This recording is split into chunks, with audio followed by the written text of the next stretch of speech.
इस रथ यात्रा में हमें एक बहुत ही वरिष्ठ एक वैष्णवी श्रीमती माता कनकेश्वरी देवी का भी हमें संग मिलेगा, जो कि थोड़ी देर में रथ में विराजमान रथ में आएंगी और जगन्नाथ जी के रथ खींच करके सबको आशीर्वाद प्रदान करेंगी। तो ये कार्यक्रम चलने वाला है। मैं आग्रह करूंगा आप सभी से थोड़ा पीछे हो जाइए, थोड़ा सा पीछे हो जाइए। सभी लोग जो खड़े हुए हैं सभी लोग कुर्सियों पे बैठ जाएं। जो भी आगे भक्त हैं सभी लोग कुर्सियों पे बैठ जाएं। थोड़ा सा स्पेस दीजिए यहाँ पर हमारे, और गैलरी खाली कर दीजिए सभी लोग। हरि बोल। गैलरी से सभी लोग हट जाइए। महामन प्रभु जी गुरुदेव आ रहे हैं। मैं रिक्वेस्ट करूंगा हमारे डिवोटी से कीर्तन करते हुए महामन प्रभु जी को यहाँ तक लेकर आया जाए। कीर्तन करते हुए सभी डिवोटी से अनुरोध हरे करूंगा।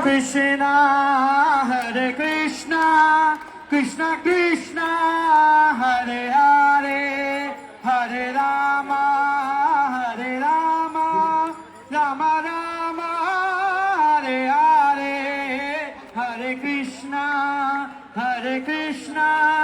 कृष्णा कृष्णा हरे हरे, हरे रामा पंकज रामा रामा रामा हरे हरे, हरे कृष्णा कृष्णा कृष्णा हरे हरे, हरे रामा